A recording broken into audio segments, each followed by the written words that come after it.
Welcome, everyone. Welcome, everyone. Thank you all so very, very much for being here for this second session. If you all don't mind, in order to kind of allow us to understand, because this is going to be an interactive session today, if you wouldn't mind, those of you who are able to turn on your cameras, if you don't mind, go ahead and put that, allow us to do that. If you're not able to, it's perfectly okay. We are fine with that, but we just want to kind of check on that. Also, if you wouldn't mind kind of saying hello or putting something in the chat that might share with us, myself and our presenter, Mr. Ivan Juzang, kind of your role that you play in the work and the efforts that we do. You can go ahead and put that and place that in the chat. We are thrilled today. I'm thrilled. I'm going to tell you that right now. I'm thrilled today because I know the conversation that we are about to get into, and I know the person that will be helping to lead that conversation. And so I am extraordinarily grateful for you all for this opportunity. I want to thank Regina. I want to thank Rochelle. I want to thank Christine. I want to thank Tom, all who had anything to do with helping to make sure that this was possible for you all. And give me 2 seconds and allow me to share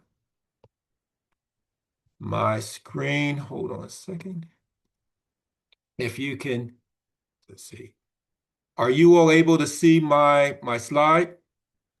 It's a blank screen, It's a Carlton. blank No screen. That's slide what I up. thought was going on. Hold on. Come on. Come It on, almost looks Zoom. like there's a privacy screen on it. Got it. Got it. Got it. Got it. Let me stop sharing and let me do this properly. Got it.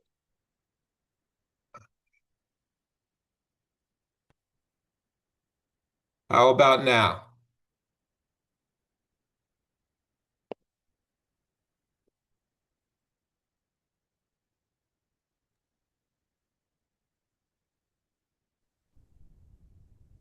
There's still like And the privacy screen's still yeah. up over it. We can see the PowerPoint, but there's still that privacy bar. Okay. All right. Well, this is all very, very interesting and new, and I'm not quite sure if Zoom did some changes since the last time we pulled this together, but we're going to try this one more time.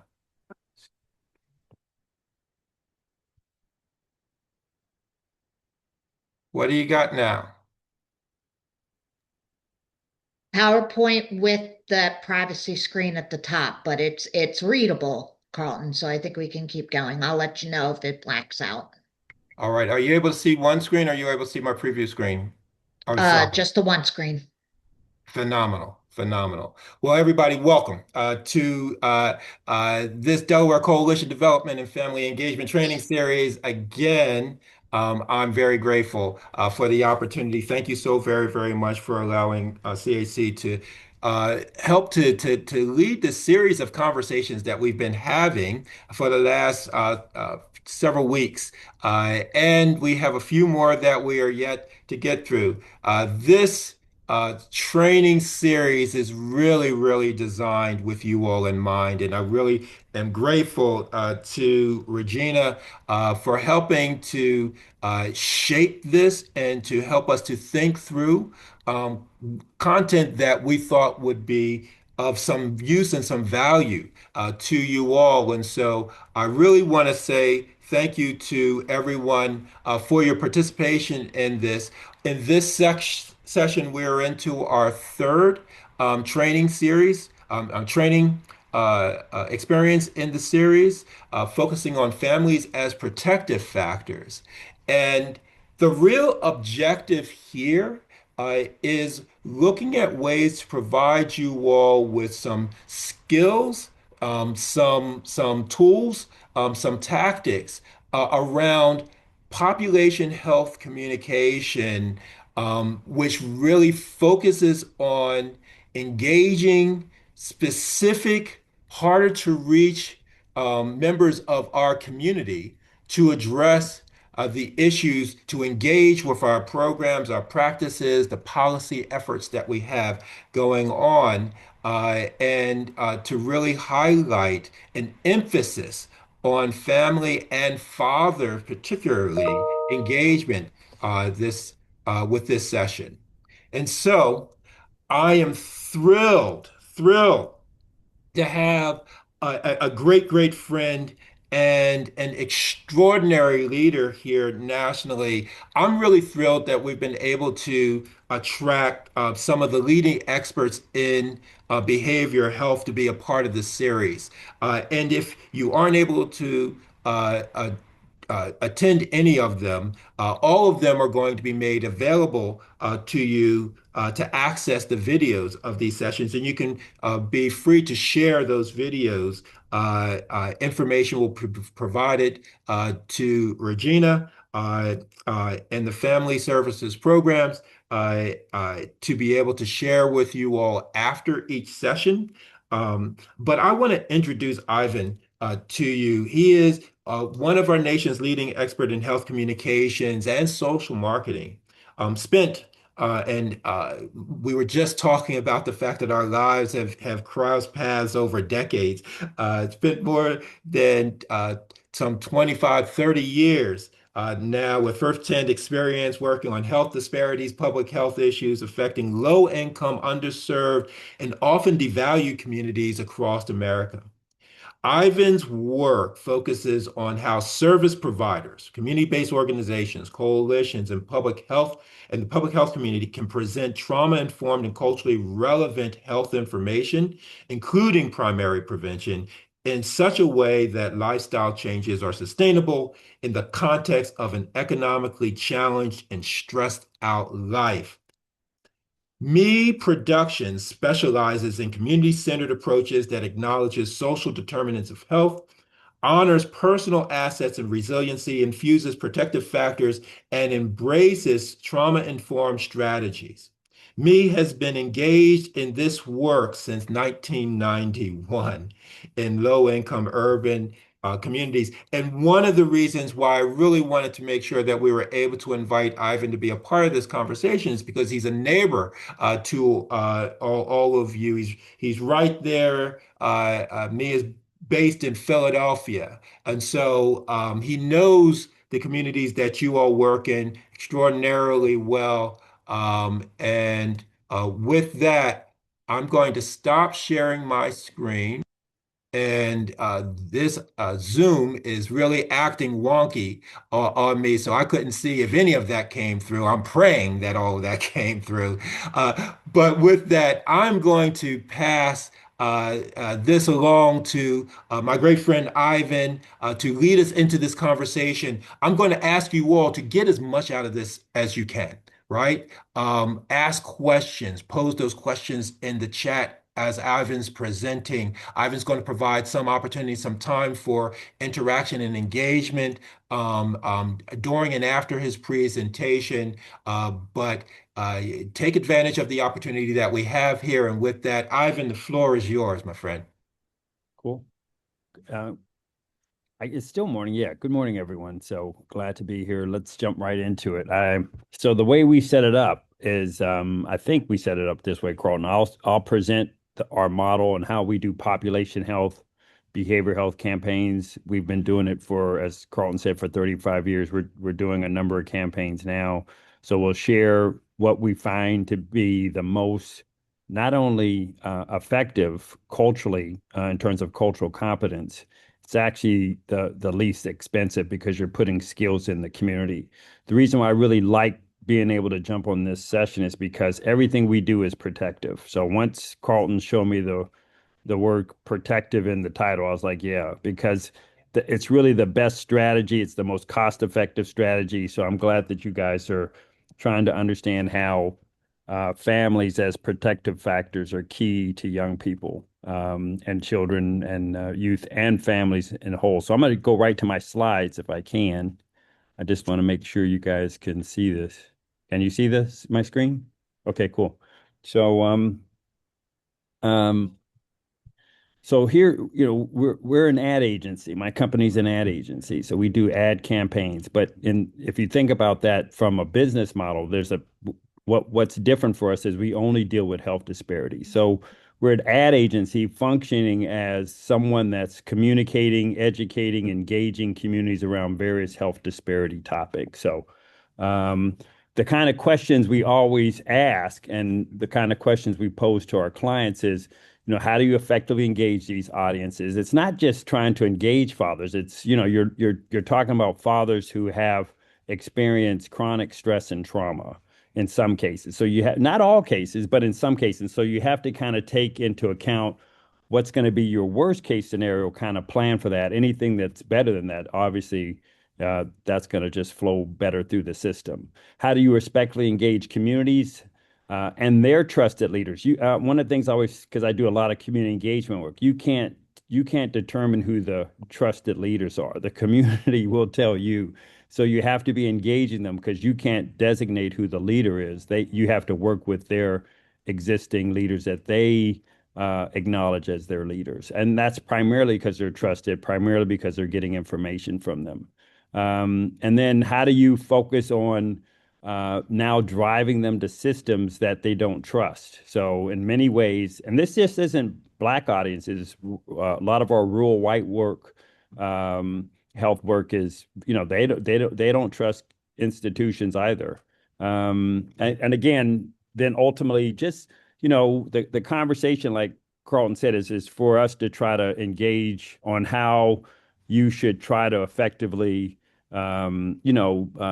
communicate with these audiences around your father involvement, your strengthening family efforts. So I'm going to tell you a little bit about Me Productions. So again, health communications firm, all our campaigns are population health. Just to be fully disclosed, the work we did early in the first really about 15 years was both public and private sector. So our largest clients was the actual movie industry. That's where we got most of our revenues from because we were doing advertising for movies that were targeting Black audiences. So Me Productions, my company, developed the advertising for some of these films. So Carlton, if you could help me kind of test to see if people recognize these films. Now, we didn't do the films. What I mean by the advertising, the trailers, the TV spots, the posters, we were developing the advertising to get young people, hip hop generation at the time, still hip hop generation, obviously, but to actually go to the movies. So, Carlton, if you can help me, a lot of y'all are too young to know some of these movies. So I'm just going to give it a shot. Menace to Society. All If you right. could. Menace to Society, if you can let me know about that one. Friday. Friday, everybody know Friday, man. Yeah, we did the advertising for Friday. Set It Off. One of my favorites was Dead Presidents. We did that one. Jason's Lyrics, Love Jones. I mean, I can go on and on. So You're getting a lot of thumbs up. yeah, so again, our advertising campaigns put what the movie industry says butts in the seats, right? And particularly that first weekend. So if you can get them in the first weekend, you're going to generate the most word of mouth. So anyway, but right now we're doing campaigns only around protective factors. So we made that switch when we started seeing the content just was low common denominator, was demonizing, it was thinkifying. It just wasn't good content. So now we only do health disparities work. So a lot of work around substance use disorders, overdose prevention, opioid settlement funds type of work. Now we're moving into MOUDs. I mean, just a number of things. But again, just from a protective, and they have to primarily deal with health disparities. Now, I know everyone doesn't have a health disparity.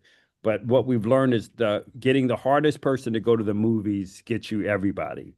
So you always want to try to learn how to reach the audiences that have the highest health disparity because they help you develop the most universal messaging.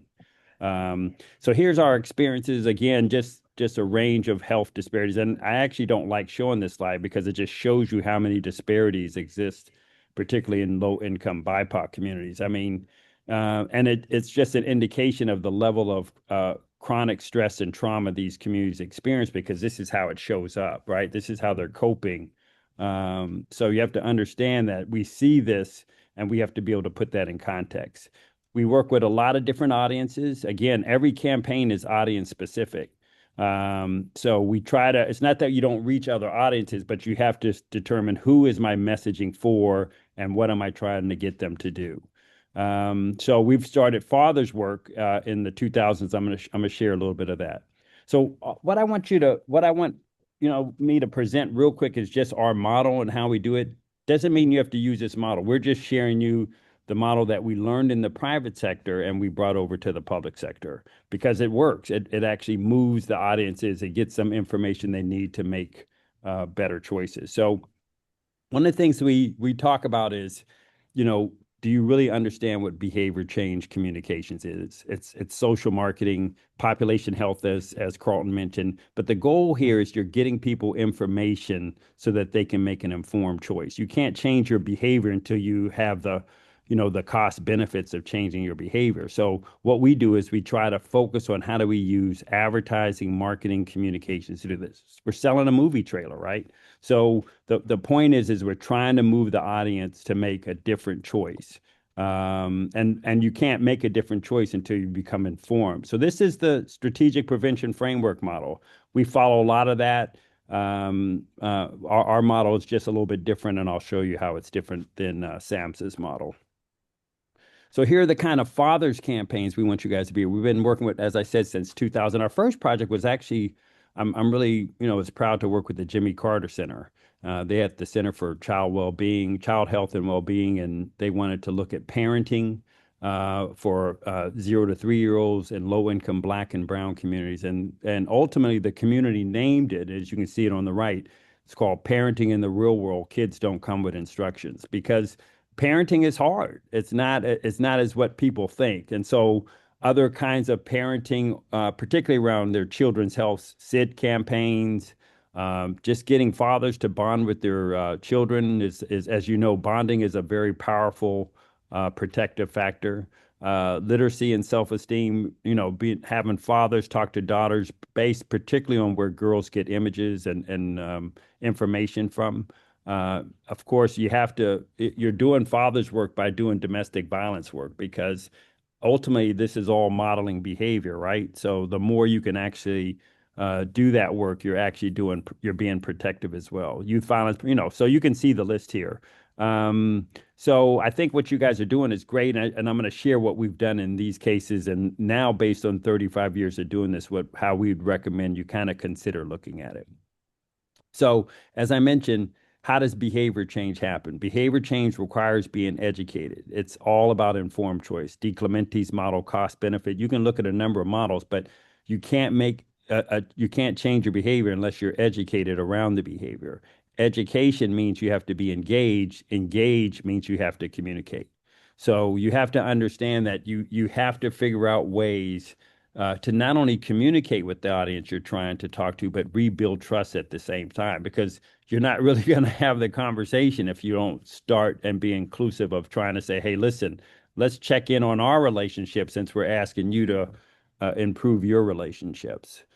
So what we've learned as a communication company is you have to flip the communications model. And if folks aren't familiar with the communication model, all communication follows sender, message, channel, receiver.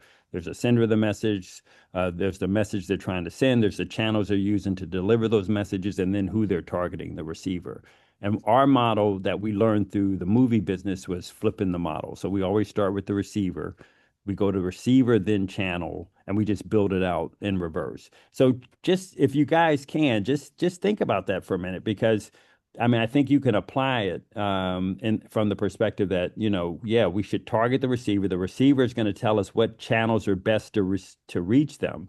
Once you understand what are the best channels to reach them, then you put in the appropriate message into that channel, and then finally you determine who's the best sender of the message. It's just very simple. And really most effective communications follows this model, and we've definitely seen it work through 35 years. So the way we approach, population health, like Carlton said, behavioral health, is we're always saying that, in a sense, again, this isn't every audience, but it's a model for you to think through. We're trying to move the audience from point A to point B. Where they're at now is behaviors that we're trying to change, in some cases, unhealthy behaviors. We're trying to, again, look to get them to make informed choice, and we hope our informed choices, right, are healthy choices. People make informed choices. That doesn't mean they're healthy, right? We go, yeah, yeah. So anyway, you got to keep that in mind. And then the goal is always thriving. We're because here's the thing you have to understand, and this is even true in Delaware, definitely in Wilmington. We don't have the resources. We're not going to be able to change the environments, the social determinants of health. What we can change is how people cope with the social determinants of health. And that's really what protective factor means. That's what thriving means, is that, how do you cope with stress and trauma in a healthy way versus an unhealthy way? So I know sometimes, because I'm going to give you guys the slides, but I always give them to folks afterwards so that we can just have the discussion. But if you want to take notes, just write down SMCR on a piece of paper, and you're going to take your notes from right to left. So if you're interested in taking some notes, otherwise you'll get the slides as well. So again, starting from the right, again, I'll flip back to this every once in a while. What we're saying is you have to say, who are we trying to target? Now, there's all kind of fathers, obviously, right? There's all. So at some point, what you may want to do is say, we want to try this audience, this specific audience, because of maybe these disparities or these needs or whatever the scenario, or do multiple. But I'm just saying, no matter what, the messaging that I will develop for low income Black audiences will be totally different than if I was working in low income rural white audiences. And not that we're not trying to drive them to make informed choices and healthy decisions. That's the same thing. It's just how we're communicating it. So one of the things you just got to remember, and this is where we spend the most time with our projects, is because we're looking for the receiver of the message. We have to understand their worldview, how they view the world, not how we view the world, how they view the world. The more we understand that, then we can develop messaging that speaks to that worldview. The reason why this is important is people are opting out of messaging. There's so much messaging out there. If you're not speaking to how the person views the world in that particular issue, they're just going to opt out of the messaging. And so you have to be targeted. And then the second thing is that they're an oral-based culture, and I'll explain that. All mass media in America migrated from reading newspapers in the early 1900s to all types of audiovisual. That's an oral-based culture. It's storytelling. And so, but it also means something in behavior change. So I'm just going to just get you to understand that all mass media shifted being oral-based, but you also, when you're doing behavioral health or population health, you have to know what that means. And it's different for systems than it is for just advertising. So those are the two things. The reason why this is important is, like, I always show people this example. I've been working, I realized I was working in both areas for a number of years. So last 15 years, my company's been heavily involved in opioid crisis work. But in reality, I didn't realize this at the time when I was doing, marijuana prevention work, that, the whole system of young people was caught up in the war on drugs. And that was an actual formal policy. America spent over 10 trillion on the war on drugs, and we'll spend 10 trillion on the opioid crisis. But from the community's perspective, what they saw was different. And I'm just, let's just be honest and the way it is. But what we have to understand is this built a lot of mistrust. It was very punitive. It was very criminal justice. So now we're trying to come in and have a public health, and we have to, yeah, it's good that we're having the public health message, and we want to do that, but we have to know that we're taking it into a community that has a number of legitimate reasons to mistrust us. And not only just mistrust us in terms of what we've said, mistrust us in terms of practices, policies, laws. So that's just an example. And I can now do the same kind of example. I have models that look at rural versus urban. So it's just understanding the worldview. And this is what we call a profile. So we're trying to say, how can we make sure that we know who we're really trying to target and know how they view the world, not how we view the world. And then the second thing real quick, and I'll get through these slides and then we'll have the conversation, but I got to present the model first. So the second part is it's an oral-based culture. The reason why this is important in the work that we do on this call is we operate in a literate-based culture. That means we submit proposals, reports, we do evaluations, we follow the policy, we follow the science. All that's good. And not saying we shouldn't be doing any of that. The issue is if we're taking it into the community, it's oral based. They could care less about research, peer review articles, what you've published, what the science says. That the point is they could be interested, but it's how you're going to communicate it. And communications to oral based culture has a few rules. One, it's all it's storytelling based, but it has a few rules. First rule that people don't understand: to learn stories, to have stories be passed down for hundreds, if not thousands of years, just through storytelling, there has to be some rules with how the sender of the message engages the receiver of the message. And I'm just saying this is that in oral based culture, the receiver, the person we're going to be targeting for these campaigns, in oral based culture now, I'm just telling you this, has the right to challenge the sender of the message. So in the oral tradition, you challenge the sender of the message. Why? Because you're learning this history, this information that you will pass down through this interaction, through this social context of being able to challenge the sender, and the sender has to respond to your questions, or in oral-based culture, it's called arguments. So if I'm trying to change Carlton's behavior, and actually I'll just move to an example. Here's an example of specifically if I was what I've learned from engaging fathers. When I've tried to engage fathers on a number of topics, and I thought I presented some of the kind of work we've done, but in all the situations, we wanted to understand what some of their arguments were around being more engaged with their children, right? So we heard these ones the most. Relationships with the kid's mom is not in the best shape. Poverty again, making in no time, the stressors of that. Poverty is the number one stressor that you have, even bigger than racism. Poverty is the number one stressor. Child support, custody disputes, struggling, coping. So, we call it addiction, but it's a disease of the brain. It's how you cope with stress and trauma. So the whole notion of addiction. And then a lot of times men feel that parenting resources are allocated for women. So they're not male friendly. We did a whole statewide campaign for the state of Illinois around this particular issue, and I'll share what we have. Many have been in the system, right? And they need, reintegration, reunification. So, for us to ask men to be engaged and not understand, one, how they view the world, and particularly being engaged, then we're gonna miss an opportunity. So I'm gonna just keep going through this. Last thing on the receiver, again, because this is where I spend most of my time when I develop campaigns, suggesting you guys do the same thing. Really decide who you really want to target. And the reason why is there's the bigger picture.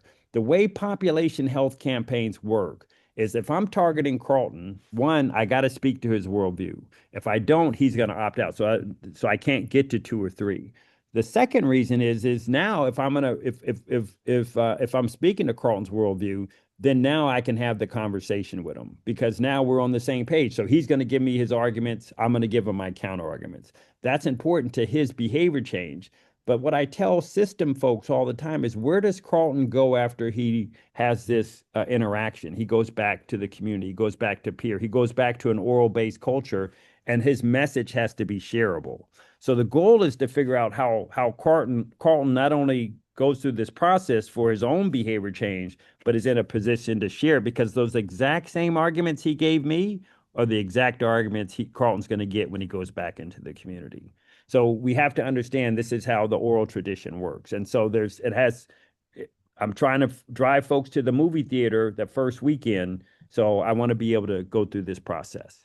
So I'm going to keep moving. So now I've spent time with understanding what the receiver is. Now I got to go to the channel. Remember, you start with the receiver, then you go channel, message, sender. So now, and again, I just for folks on, this is for any audience. I don't want us to get caught out. My focus is health disparities. So it tends to have me in low income BIPOC communities. But this model works for any audience. We've used it for other audiences, other socioeconomics. It works. It's just understanding, how to approach it. So anyway, channels now. I've now talked to Carlton. Because I have a relationship with him, I'm going to ask him what the channels I need to use to reach him, right? To continue the conversation. That's what we call behavior change dialogue. And the way we do it is, again, a lot of clients, I don't know what's happening in Delaware, you will run to just using digital media. I'm not saying we don't use digital media. What I'm saying is digital media by itself won't get us the kind of outcomes we're looking for. It'll get us analytics, it'll get us numbers, it'll get us impressions, but you have to pair technology with humanology. And humanology is the interpersonal dialogue. Everything you want to also do is use technology to drive folks to events in your community where they can engage the sender of the message. They can engage the campaign. They can really understand this. All of our campaigns have been effective is because we don't rely on that. And then once we get them in the community through our community engagement process, then we say, hey, are you following us? Are you calling this hotline? We want to engage with them technology because that's how we're going to get to the scale. But to get them to do the behavior change to drive them to the scale is requires the interpersonal, what we call offline community dialogue. So those are just the channels. So, and I just want to mention that that's why we prioritize community engagement. And I'm an ad agency. And I'll tell you, one of the things that we learned from when we were working in the movies is once we started doing more community engagement, these movies were way more successful. And community engagement is a channel. We call it community as the channel. You're using the community to get the information out. And so therefore you got to build trust with them. And again, this is any community. You got to build trust with them. And by doing community engagement, being on the ground, doing things at the community level and doing them in a certain way, and I'll talk about the certain way, you'll be able to start using this as an effective channel. Again, it's not only effective, it actually costs, over time, it costs much less than media buys. All right. And so what we do is we always say for any campaign, you're looking for the multiplier effect. So what I'm saying is I can work with 20 trusted community leaders and community-based organizations, faith-based leaders, nonprofits, folks that the community trusts. I can be working with them and reaching tens of thousands of people. And we don't take advantage of the community engagement to understand that it's a channel and you get the multiplier effect. And not only do you get the multiplier effect of just having to work with 25, 50, 100 organizations, then the key thing is you're ultimately going to get the word of mouth, and the multiplier effect is those folks sharing it back when they go back further into their communities. So again, I don't want you guys to think any of this is crazy science. It's not. This is all in the literature. This is SAMHSA's model. We just call it win-win community engagement.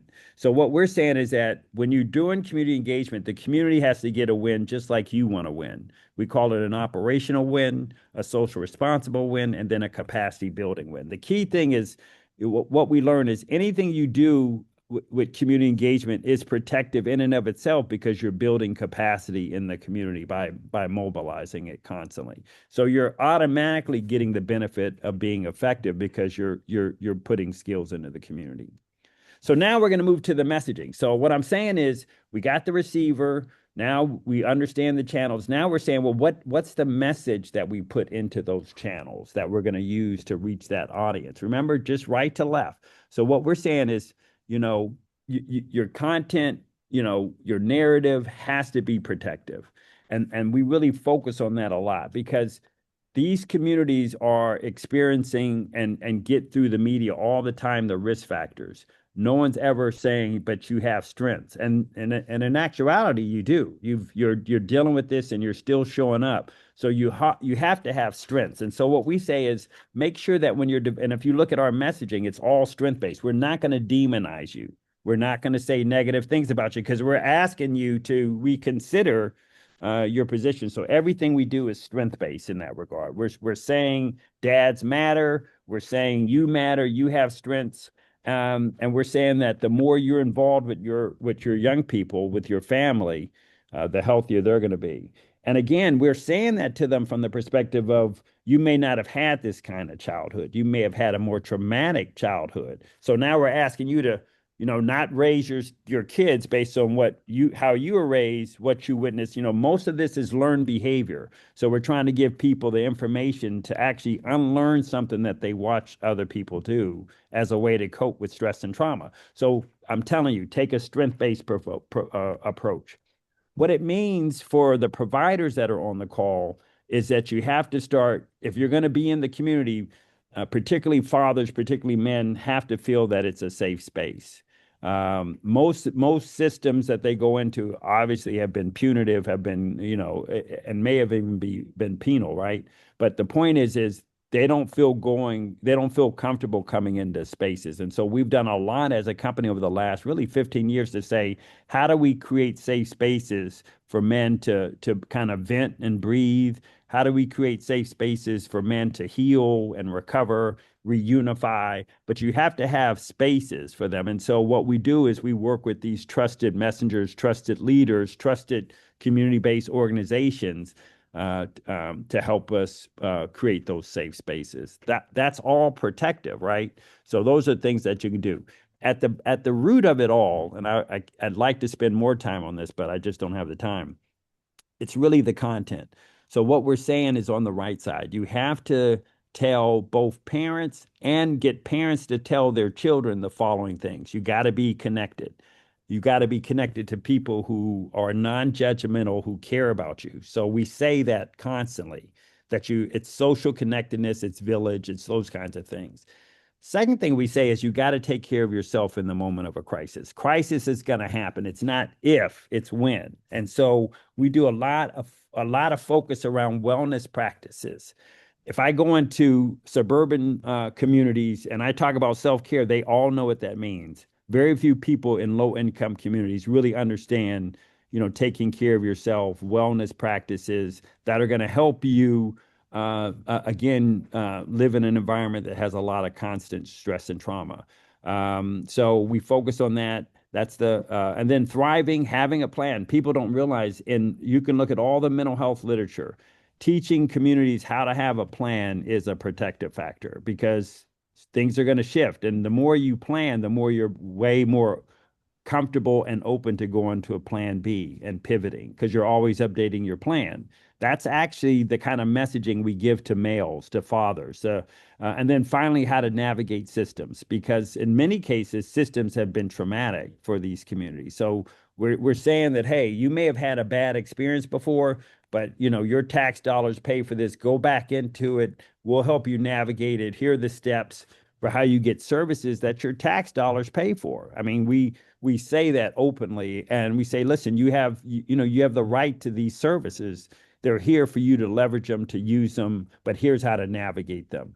And you have to kind of do that, and in a sense, that's protective because you're telling them to steel themselves, to get ready to do this. And so that's actually helping them deal with the stress that we know they're going to have when they navigate these systems.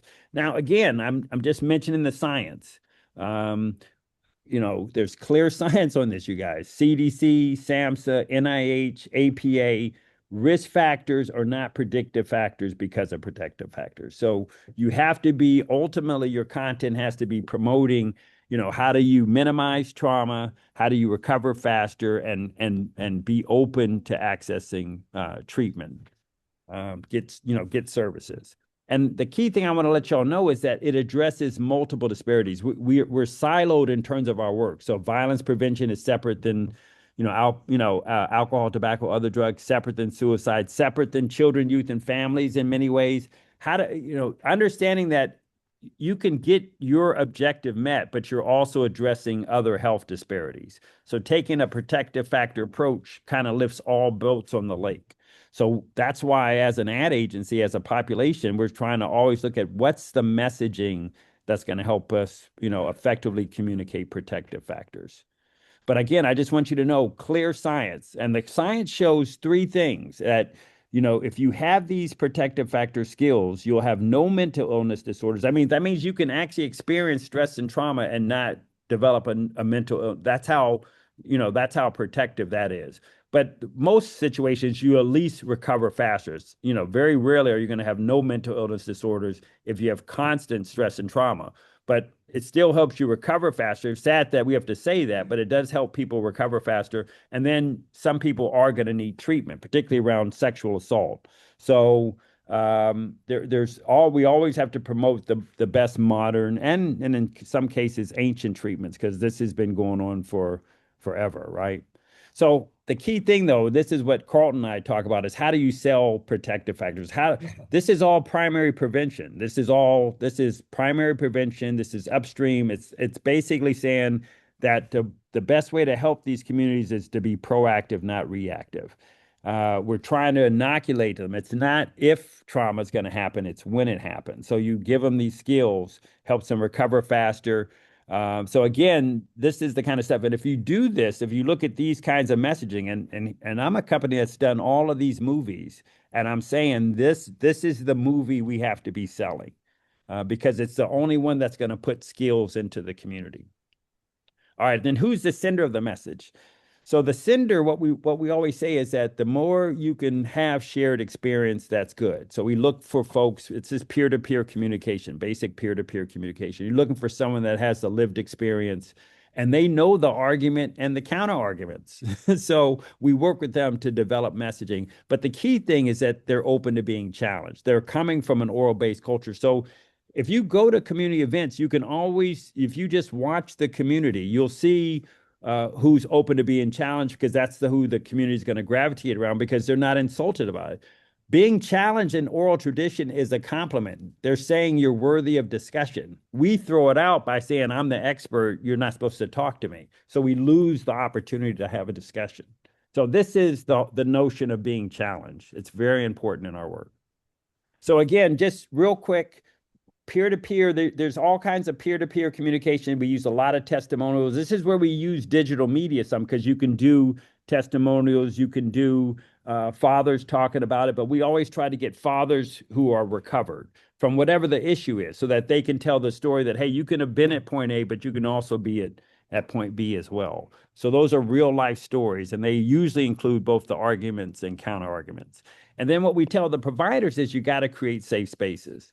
You got to be non-judgmental. You have to be accepting. It's no stigma. It's just support. We're not here to demonize you. It's how you're delivering your services, and people have to be at most be ready for an oral-based culture to come into their settings.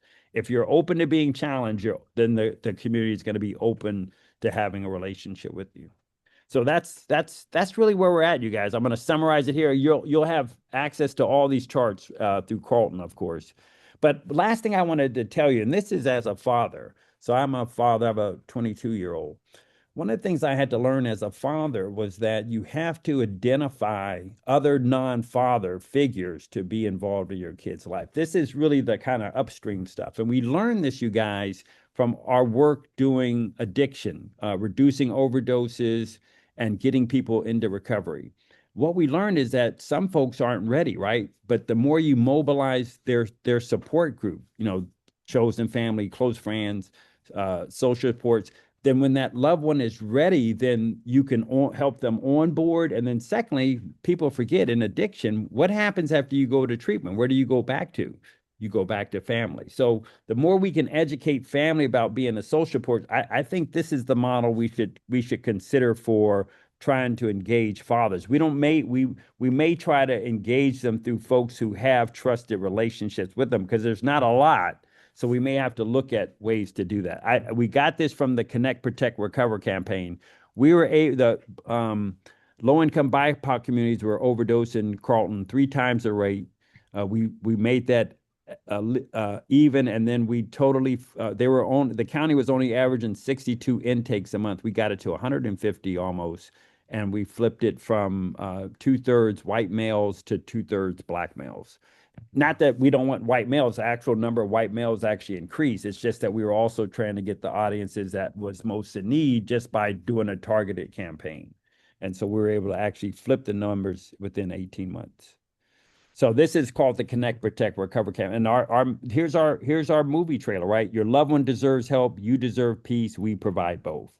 No judgment, no stigma. I mean, we're saying to them in a protective way, let us help you, kind of get through this situation. And the same thing, fathers is, that's a long-term play, right? So, you're really trying to say a lot of things. The last thing I'll just say real quick is hopefully there's some next steps, but I'd only want to do them with Carlton Hall. But I think the goal is you guys should consider. We have a process as we're developing our movie trailers. We have a workshop process called the Point B Behavioral Health Outcome. It's where you're trying to drive the audience to, and we have a process that Carlton and I do if you're interested. But that would be a next step. Is now you take this workshop. And you think about really what do you want your campaign to be? What do you want your movie to be? And then what's the movie trailer for your movie? Thanks very much. I just wanted to make sure we had some time, Carlton, for Q&A. Ivan, thank you very much, my friend. Extraordinary presentation of information and content. I'm sure a lot of folks were taking notes as I was. I learn every time I listen to you, my friend. And those who have heard me present and speak about, particularly around engagement, Ivan really helped me to shift the way I approach my efforts and work and engagement. And you've heard a good bit about why and how that's occurred. So I really am interested in hearing from you all. Hopefully, you heard some key ideas that you're able to apply to the work that you're doing.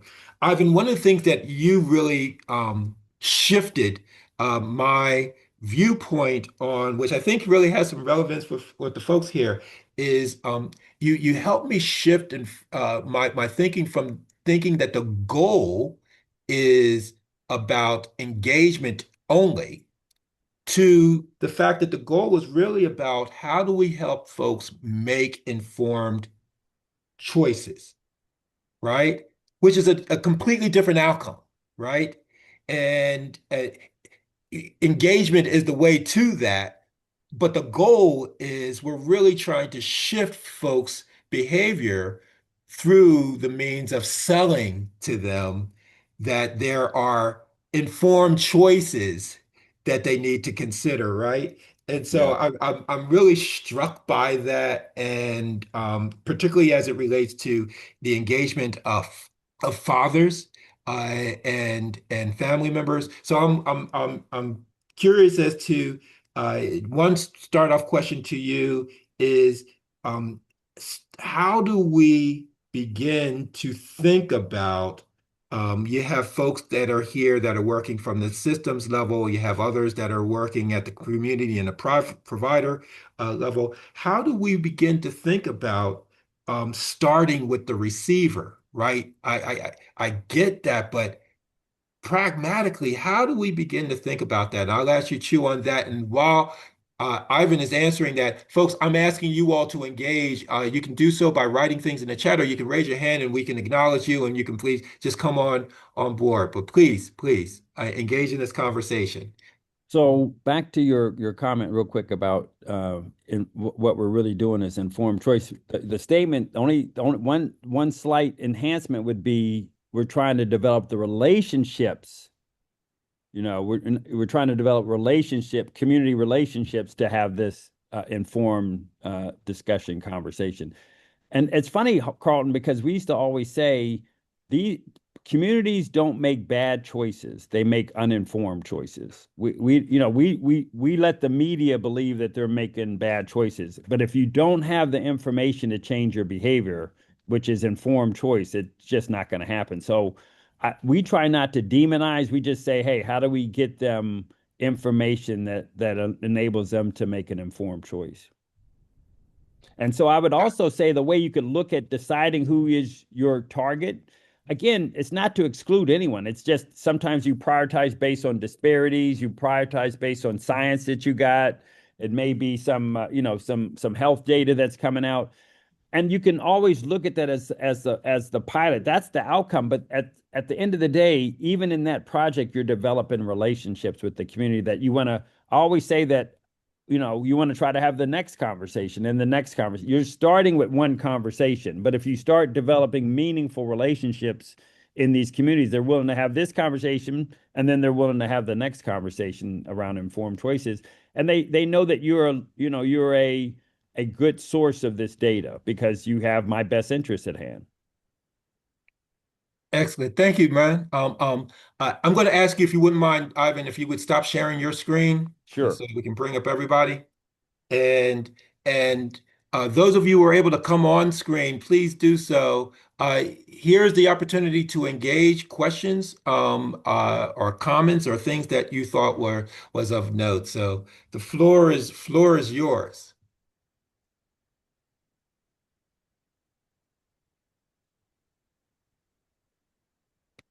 See, there are some. I did put in the chat the access to the slides Yeah. and the evaluation. We Dawn, I always, see that you put something in the chat. How do you get past the disconnect that happens sometimes working with different agencies, especially those that do basically the same thing but in different ways when helping the community? And so, uh, Dawn, I don't know if you want to kind of elaborate on that just a little bit, but uh, Ivan, that's the first question coming to you. yeah, it's a good question. I wish we could do more campaigns that were targeting the providers. You know what I mean? To say to providers, maybe we should look at, more effective ways, more collaborative ways to do this kind of stuff. I think it's, I have to tell you, it does get a little disappointing. I mean, again, we've been fortunate to kind of do this work for a long time, but the key thing I tell providers is, and let me give you the quick example. So we did a campaign in Baltimore. Baltimore in the 90s, early 2000s had the highest high school dropout rate in the country. And so it was trying to really focus on getting kids to go back to school. And I mean, what we really learned was that, again, they didn't know they could even go back to school. I mean, the message was that, once you drop out, you can't go back. I mean, so to get young people to go back to school to finish their education meant a whole another scenario, very similar to voting. Most folks who come out of the system are actually told by guards. This is an example of oral-based culture, told by their guards or some administrator, you're never allowed to vote again. So we've done campaigns just to educate ex-offenders on their right to vote after they've, completed their sentence and done. People do not have the information. And so the goal is to understand that and try to speak to that. But I think providers, well, I didn't finish telling the story about the Baltimore. So we're doing this campaign, but in the research that we were doing to inform how we were going to get kids to not drop out of school, one of the things that they told us was that they identified three types of teachers. They identified teachers who were generally there, concerned about them. They identified teachers who were, just there for a paycheck. I mean, young people knew the teachers that were there for a paycheck. And then third, they knew the teachers that were afraid of them. How are you going to teach someone if you're afraid of them? My point is when we went back and analyzed the characteristics of the teachers, remember, that's in a sense a provider, right? They were all open to being challenged. So if I was Delaware, the first thing I would do when you're looking at who you're going to work with or you're assessing your providers, is the community open to going there? Are the providers themselves understanding that this is an oral based culture? This is skills building for them, capacity building for them, because they're doing communications. We don't realize these systems are our main source of helping people making informed choice, and it's how they're interacting with the audience ultimately is going to determine if they're successful or not. So just skills building for agencies to understand that, hey, we may be following the science and this literature and this research study, we may be doing this pilot or this trial. All that stops. It's an oral based culture that's coming into our service areas, and that's a good thing. There's nothing wrong with being oral based. It's just you need to understand that if you want to be effective with reaching that audience. So it would be the skill building and then assessing, Carlton, if we do unannounced audits to health clinics. So if I'm doing a health campaign in a city, I won't start the campaign until we do what we call unannounced audits. We send the community in to wherever we're driving them to see how they were treated. It's literally that. We won't start the campaign until we know how they're treated. So you go in, are folks open to being challenged? Because ultimately that's driving them actually into the movie theater. So if you're driving them into the movie theater and they're not having a good movie, that's not going to work. I love your use of your experience working in the movies really as a metaphor for what is it that we're really ultimately doing. Yeah. It really helps to kind of ground this.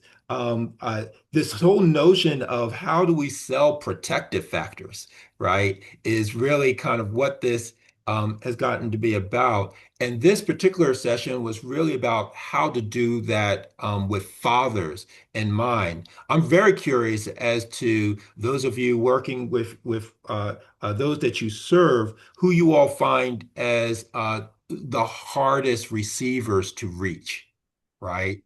Yep. And so I'm curious as to where and how you might find where are those challenges. I see Christine, you offer parents are some of the hardest to reach. Could you just come on, Mike, and just kind of share as to what makes that challenging and with those that providers that you've worked with and served?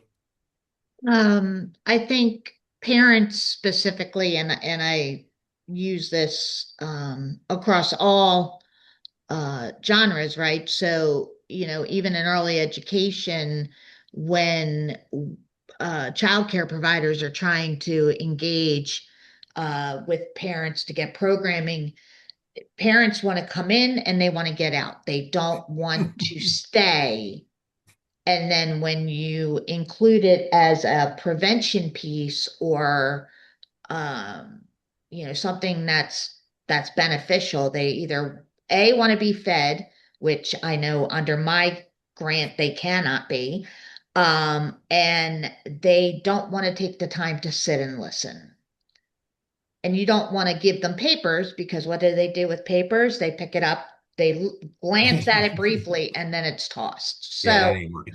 that engagement part with parents, just finding the time and presenting it in a way where they want to be involved. Got it, got it. Thank you for that. And Ivan, before you kind of speak to that, I want to bring in, is it Adriana? I'm sorry, I just lost you, but you were talking about uh, uh, fathers specifically for your organization. Could you express that and share with me, please, how to pronounce your first name? Andreina. Andrea, thank you so much. Don't blame anything other than these old eyes trying to look at font that's far too small for me. No, and my name is not the easiest one either. You're So, good. You're good.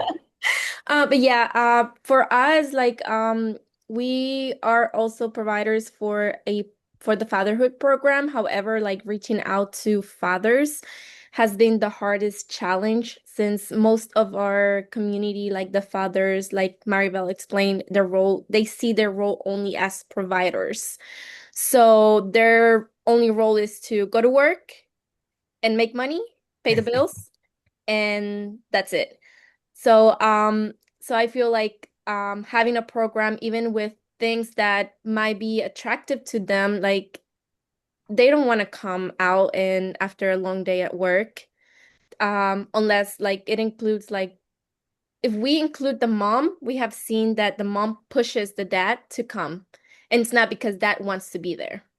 It's because mom is making him to be there. But yeah, I feel like that's one of the hardest challenges for us. Yeah, I call that the by any means necessary kind of work that you got to do sometimes. Ivan, yeah, so you heard these comments about first the difficulty and the challenge related to parents generally, more concretely, kind of fathers oftentimes because of the way they see their role. I'm struck by this whole idea that you presented to us about kind of what's the movie we're selling, right? We're bringing them to the movies. What's the movie we're selling, and so I'm curious as to kind of what your experience has to offer to both of these folks. Yeah, I mean, these are things, obviously that are kind of, what we see. I would just challenge you guys to, if necessary, do focus groups, talk to men about and ask them directly, what do you need to, feel safe here, feel wanted here, feel welcomed here. I mean, I'm hearing the comments, but if I went and talked to men and got their perspective on exactly what you both described, I think I would probably get a different perspective. And so we have to figure out ways.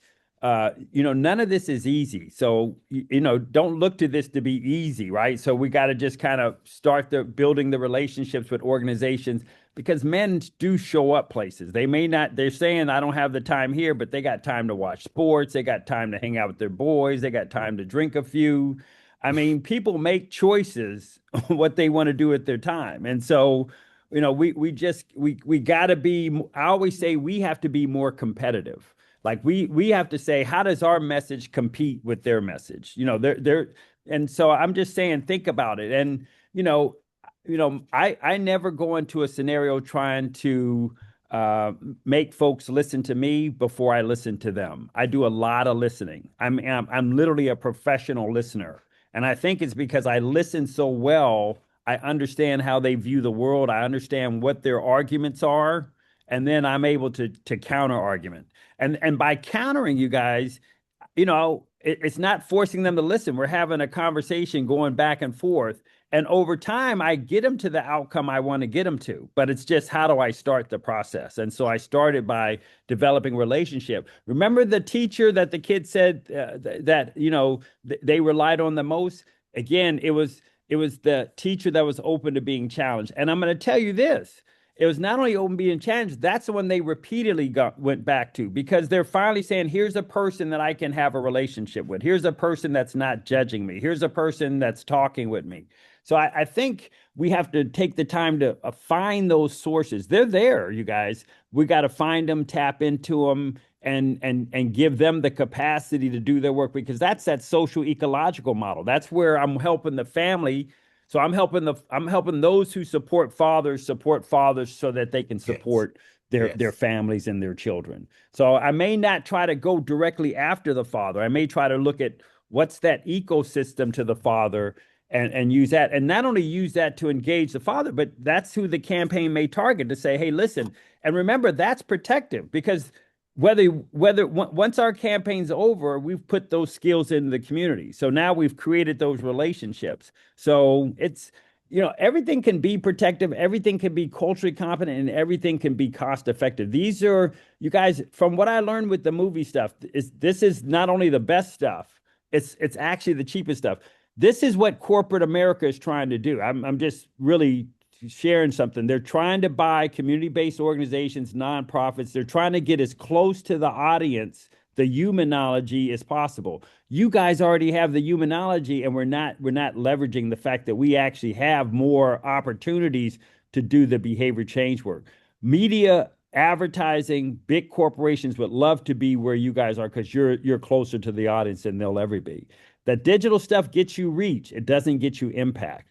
It's the humanology that gets you impact. And you have to understand the power you have. You have opportunities to really help these communities because you have opportunities to have the long-term community relationships with them. That's why you have to reprioritize community engagement. It's got to be a part of your wheelhouse. If it's not, then you may be more literate based culture than you think. Ivan, what you're really underscoring for us, and what I really want to emphasize with respect to this, yes, today we're talking a lot more specifically and concretely about parents and primarily about fathers and father engagement.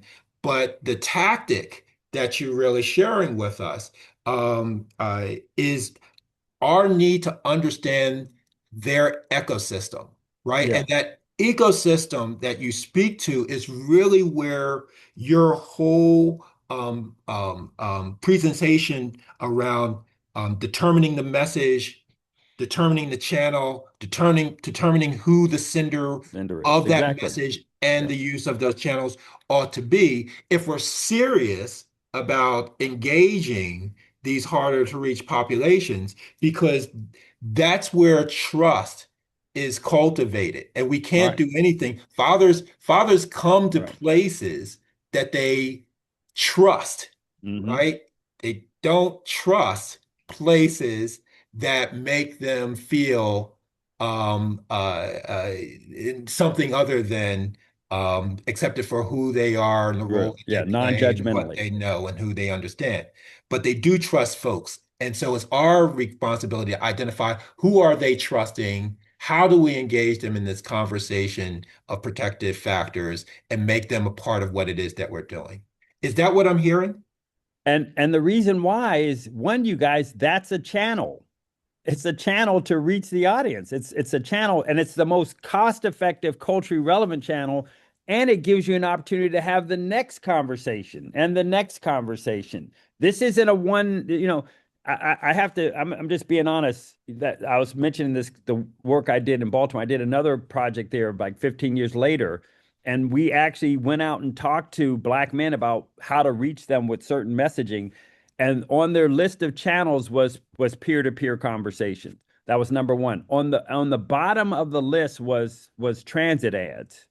At the worst was transit ads, because the client had a contract with the transit ad company. They went on and placed transit ads, and we resigned from the project. I mean, if you're not going to follow what the community says in terms of reaching them, and you're going to literally go the opposite way, you're not going to be effective. That campaign wasn't effective, and we wasted valuable resources that could have been used to build relationships into communities. We ourselves have to be mindful of really, and again, this isn't just low income Black. This is most of our work over the last 7, 8 years has been low income rural white communities because of the opioid crisis and the impact that it had on communities. Again, messaging followed the same process. You're trying to get folks to make an informed choice, and you have to be able to speak. If you opt out of the message, Carlton, right, then I can't have the conversation. If we tell people you speak to their worldview, because then they go, "Oh, you're speaking to me." If you guys look at any advertising that you gravitate to, you go, oh, well, they're talking to me. Okay, well, good. You got that established. Then you go to, now what are we talking about? Right.